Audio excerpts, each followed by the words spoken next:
बदायूं कांड में बड़ा खुलासा हुआ है, जहां पर दो मासूम भाइयों के मर्डर के आरोप में गिरफ्तार कर लिया गया है। जावेद को आज कोर्ट में पेश किया जाएगा और पुलिस की पूछताछ में जावेद कई अहम खुलासे जावेद ने किए हैं। और उसके बाद पुलिस के मुताबिक घटना के दिन साजिद काफी परेशान था। उस दिन उसकी तबीयत भी खराब हुई थी और वो सैलून में जल्दी निकल गया था। शाम को लौटते वक्त साजिद के साथ उसके हाथ में चाकू भी था और उस चाकू को लेकर साजिद पीड़ित परिवार के घर पर दाखिल हुआ, जहां पर उसने इस दिल को दहला देने वाले हत्याकांड को अंजाम दिया। पुलिस के मुताबिक साजिद की शादी 4 साल पहले हुई थी, लेकिन वो पिता नहीं बन पा रहा था। ऐसे में वो मानसिक रूप से परेशान रहने लगा। वारदात के बाद साजिद और उसका भाई जावेद दोनों मौके से भाग गए, लेकिन साजिद को पुलिस ने पकड़ लिया, जिसके बाद साजिद ने पुलिस पर हमला किया। जवाबी कार्रवाई में साजिद एनकाउंटर में मारा गया। वहीं जावेद ने बरेली में सरेंडर किया, जिसे पुलिस ने गिरफ्तार कर लिया है। जावेद ने पूछताछ में बताया कि साजिद घर में अकेले गया था और बाहर ही था।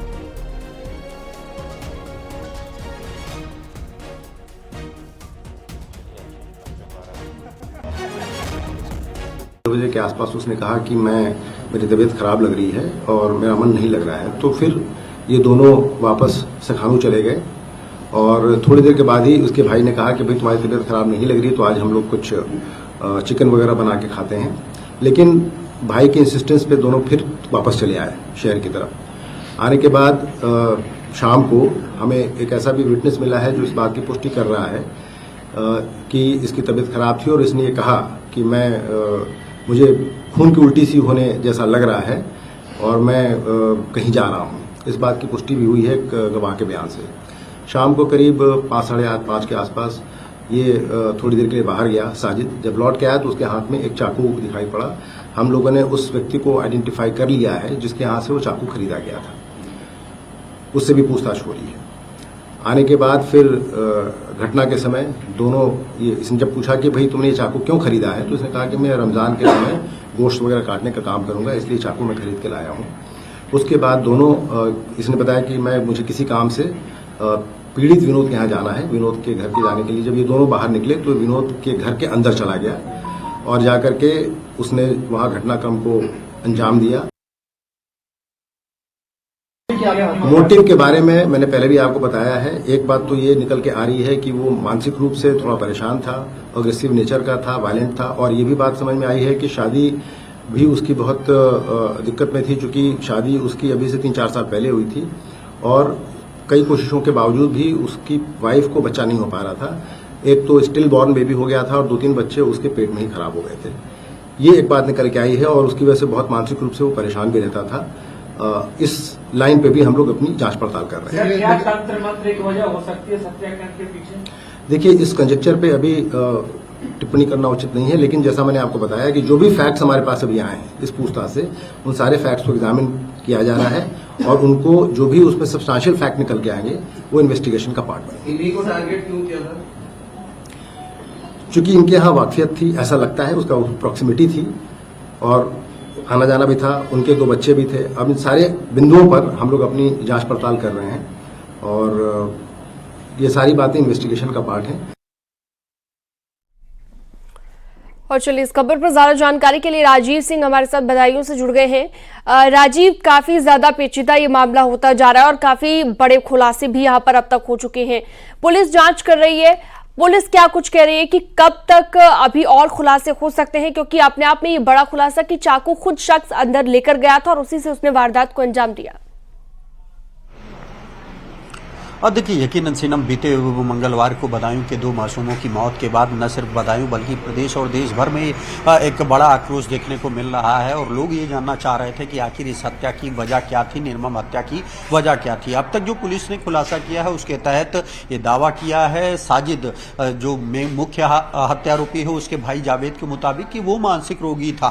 उसकी शादी 4-5 साल पहले हुई थी, लेकिन उसको कोई बच्चा नहीं हो रहा था और यही कारण है कि वो बच्चों से नफरत करता था, जिसके चलते इस घटना को अंजाम दिया। इस वक्त मैं उसी घर में मौजूद हूं जहां इस पूरे घटनाक्रम को अंजाम दिया गया है। हमारे साथ जो पीड़ित परिजन है वो मौजूद हैं। आप देख सकते हैं कि ये माँ है उन मासूम बच्चों की और ये दादी हैं और तमाम जो परिजन हैं उनसे अब तक जो पुलिस का दावा है, जो थ्योरी है, हालांकि पुलिस ये कह रही है कि जांच अभी भी लगातार चल रही है, वो ये पता लगाने की कोशिश करेंगे कि आखिर ये घटना क्यों हुई। ऐसे में इस वक्त हमारे साथ उन मासूम बच्चों की माँ है, उनसे हम बात करेंगे। अभी तक जो खुलासा हुआ है कितना संतुष्ट हैं आप?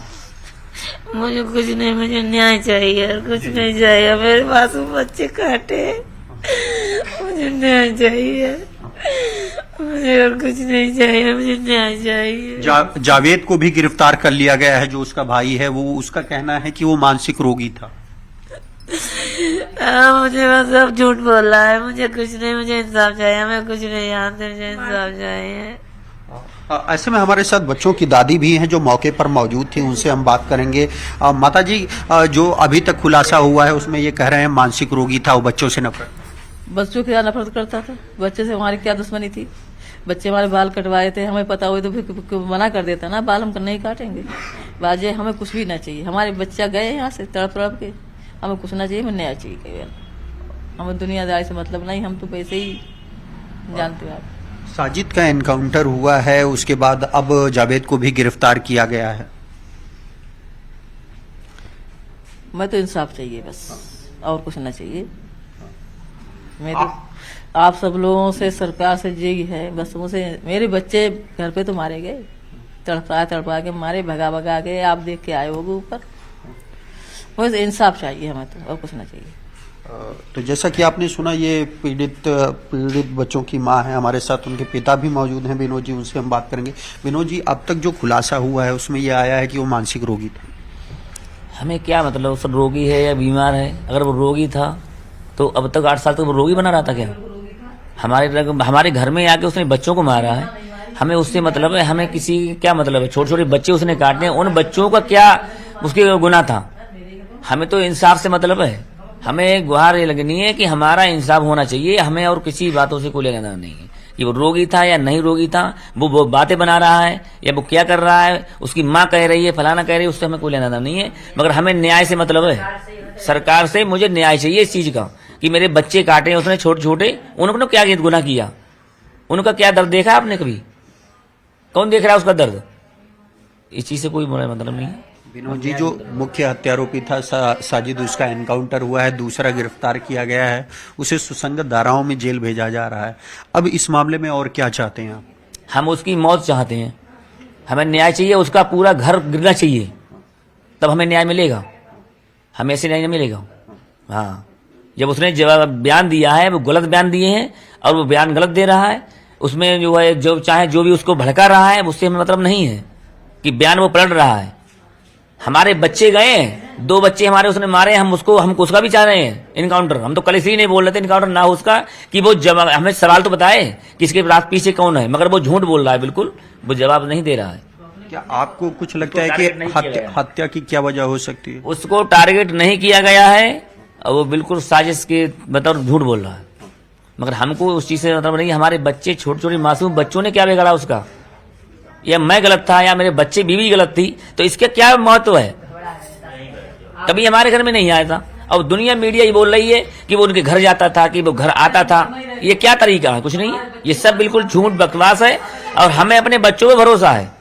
मेरे बच्चे कभी कहीं किसी के यहाँ नहीं गए, मेरे बिना बोले कहीं नहीं जाते हैं। मैंने फोन कर दिया तब जाते हैं बच्चे, कभी किसी के यहाँ नहीं जाते हैं। तो मैं कैसे मान लूं अपने मेरे बच्चों गलत है? आपको क्या लगता है कि क्या वजह हो सकती है? कुछ भी वजह नहीं है। वो उसने पूरा षड्यंत्र रचा है हमारे घर को लूटने का। उसे पूरा भरोसा था कि मेरे घर में पैसे रखे हुए हैं। उसने ये सबूत लगा रखा था कि मेरे घर में पैसे रखे हुए हैं, और वो इसलिए आया था कि हम इन लोगों को मार देंगे, पूरा घर लूट के ले जाएंगे, और कोई षड्यंत्र नहीं इसका है। और उसमें ये सब साजिश है इसकी।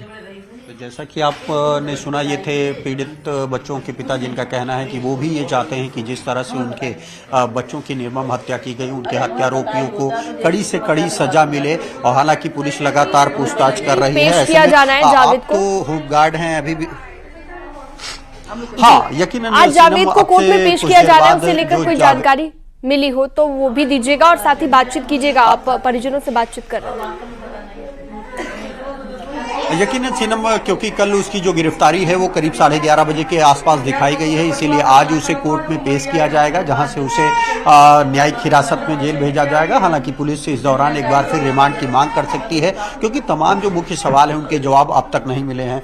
माता जी, आप खुद होम गार्ड हैं, पुलिस में लगातार ड्यूटी करती रही हैं, तो आपको क्या लगता है कि आखिर मुख्य वजह क्या हो सकती है? नहीं पता हमें। मेरे बच्चों पर आरोप लगा रहा है, बीवी गलत है।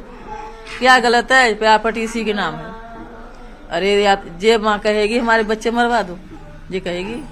अरे अगर इसके संबंध गलत होते तो इसे मरवा देती, ठीक है, और उसी के घर चली जाती या उसी को घर रखते हैं। प्रॉपर्टी इसके नाम है। इन्हें विश्वास नहीं है या हमें विश्वास नहीं है। रात को हम अपने बच्चों के साथ लेटते हैं, हमारे घर कोई भी नहीं आया, कैसे हम कह दें? और दुनियादारी मतलब कोई मतलब नहीं। मेरे बच्चे तड़पा के मारे, किसको नहीं पता है। देखो कितनी दर्द भरी कहानी है। हम आज दिल से पूछो हम कैसे क्या करें। मुझे तो इंसाफ चाहिए, कुछ नहीं। हमारी अब यही पता नहीं है, हमें यही पता नहीं चल रहा है। रंजिश है हमारी, पहले तो सामने से कोई रंजिश आई नहीं, अब इससे भी नहीं थी। ये बाल काटता था, बच्चे पैसे तो ग्राहकी थी ना। अब कहाँ फिर वो कौन और हम कौन? सीनम, जैसा कि आपने सुना, ये थी पीड़िता की मां थी, जिनका दादी थी, जो मौके पर मौजूद थी इसी कमरे में जब इस वारदात को अंजाम दिया गया। हम आपको दिखाना भी चाहेंगे कि आज भी जिस निर्ममता से हत्या की गई, आप देख सकते हैं कि जो ये ब्लड के निशान है, जो हत्यारोपी है सबसे पहले नीचे से चढ़ता है और इसी जीनों के से होते हुए आगे पहुंचता है, फर्स्ट फ्लोर पर पहुंचता है, जहां पर उसके परिजन मौजूद होते हैं। जो माँ है वो अपने बच्चों के, 2 बच्चों के साथ, आयुष और आहान के साथ मौजूद रहती है। और उसके बाद फिर ये जो जीना है, इसी के रास्ते वो छत पर पहुंचता है। इस फ्लोर पर पहुंचने के बाद वो ये कहता है, जो सूत्र बताते हैं, जो जानकार बताते हैं, कि नेटवर्क में प्रॉब्लम आ रही है। और ये जो फर्स्ट फ्लोर है, यहाँ पर ये सलून जो पीड़िता की माँ है वो चलाती है, यहाँ पर पहले वो आता है और उसके बाद नेटवर्क ना आने का बहाना देकर वो सीधे इस जीने के रास्ते से वो फर्स्ट फ्लोर की छत पर पहुंचता है, जहां पर सबसे पहले वो बड़े बेटे को बुलाता है। और ये आप देख सकते हैं कि ये वो गेट है। हालांकि यहाँ पर पुलिस ने अभी जांच के लिए इसको सीज कर रखा है, लेकिन आप देख सकता से हत्या की गई, वो यहाँ पर तमाम ऐसे निशान है जो ये बताते हैं कि कितनी बेरहमी से इस बार्बर ने इन दोनों मासूम बच्चों की हत्या की। और उसके बाद वो यहाँ से सीधा नीचे भागने का प्रयास कर रहा था, लेकिन जो गेट का दरवाजा है उसे बंद किया गया। उसके बाद पुलिस को बताया गया, जिसके चलते उसकी गिरफ्तारी मौके पर हो चुकी। लेकिन अभी तक आपने सुना, जो परिजन कह रहे थे कि वो अभी तक पुलिस की थ्योरी से नहीं संतुष्ट हैं कि आखिर हत्या क्यों हुई। आप देख सकते हैं कि बाकायदा ये जो जीने हैं, इससे वो आसानी से आता है, आसानी से चला जाता है। इससे साबित होता है कि वो पूरी प्लानिंग के तहत यहाँ पर पहुंचा था। सबसे पहले उसने दोपहर में बाजार से चाकू खरीदा। उसने ये रणनीति बनाई कि आज किसी भी कीमत पर इन लोगों को एक बड़ा नुकसान करना है, जिसके चलते आप जो ये जीना देख सकते हैं, ये ग्राउंड फ्लोर है। उसके बाद वो भागते हुए, जो पुलिस की थ्योरी है कि साजिद ने बाहर अपने भाई जावेद को खड़ा रखा था, लेकिन जब वो बाहर निकला घर से तो यहाँ पर जो मुख्य गेट था इसे बंद किया गया, जिसके चलते वो अंदर ही फंस गया। और उसके बाद पुलिस को इन्फॉर्म किया गया, जिसके पास मौके पर पहुंची पुलिस ने उसे गिरफ्तार किया। लोगों ने यहाँ पर उसको पकड़ा और फिर वो पुलिस पर ही फायर करने लगा, जिसके बाद उसका एनकाउंटर किया गया। हालांकि इस घटना के बाद जो उसका भाई जावेद था, जो कि पुलिस बता रही है कि मौके पर बाइक पर उसका इंतजार कर रहा था, वो भागा और दिल्ली चला गया। जिसके बाद खुद जब एक भाई का एनकाउंटर हुआ तो एनकाउंटर के डर से ही उसने आत्मसमर्पण बरेली में किया। कल उसे बधाई पुलिस लाई है, रात भर उसे पूछताछ हुई है। अब से कुछ देर बाद न्यूज 18 एक बार फिर पुलिस के आला अधिकारियों से बात करेगी और ये जानने की कोशिश करेगी कि जो रात में पूछताछ हुई है उसके आधार पर आखिर इस घटना के मुख्य कारणों का क्या पता लगा है। लेकिन फिलहाल अभी हत्या के मुख्य कारणों का पता न लगने के कारण जो स्थानीय लोग हैं, जो अन्य लोग हैं, उनमें आक्रोश अभी भी ज्यों का त्यों बना हुआ है। और लगातार पीड़ित परिवार ये मांग कर रहा है कि जिस तरह इस तरह के आरोपियों के खिलाफ बुलडोजर की कार्रवाई होती है, राजीव, इस आप मामले में